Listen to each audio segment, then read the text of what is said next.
అందరికీ నమస్కారం. 11 రోజుల హనుమాన్ చాలీసా ఛాలెంజ్‌లో నేను 5వ రోజు కూడా సక్సెస్‌ఫుల్‌గా పూర్తి చేశాను. ఈరోజు విశ్వాసం ఎంత గొప్ప శక్తినిస్తుందో చెప్పే ఒక అద్భుతమైన కథ చెప్పబోతున్నాను. రాళ్ళు నిజంగా నీటిపై తేలాయా? లేక అది భక్తి మరియు విశ్వాసం శక్తియేనా? ఇప్పుడు కథలోకి వెళ్ళి చూద్దాం రండి. సీతమ్మను రక్షించడానికి శ్రీరాముడు తన వానరసేనతో కలిసి లంకకు వెళ్ళాలని నిర్ణయించాడు. కానీ మధ్యలో ఒక పెద్ద మహాసముద్రమే ఉందే. అందరూ ఆలోచించారు, అంత పెద్ద సముద్రాన్ని ఎలా దాటాలి? అప్పుడు హనుమంతుడు మరియు వానరులు శ్రీరాముడి పైన సంపూర్ణ విశ్వాసం పెట్టారు. వారు రాళ్లపై శ్రీరామ అని రాయడం ప్రారంభించారు. అద్భుతం ఏమిటంటే ఆ రాళ్ళు నీటిలో మునగకుండా తేలాయి. హనుమంతుడు మరియు వానరసేన రోజు రాత్రి కష్టపడి పనిచేశారు.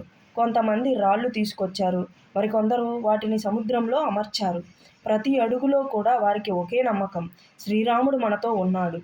రామసేతు కేవలం రాళ్లతో నిర్మించిన వంతెన కాదు, అది విశ్వాసంతో నిర్మించిన వంతెన.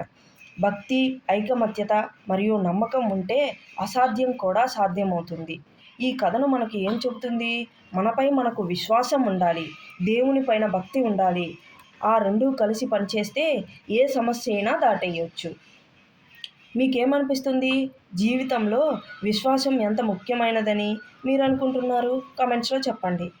డే 5 కూడా సక్సెస్ఫుల్గా పూర్తయింది. రేపు మళ్ళీ డే 6 కథతో కలుద్దాం. Please like and share, subscribe. Thank you for watching. జై శ్రీరామ్.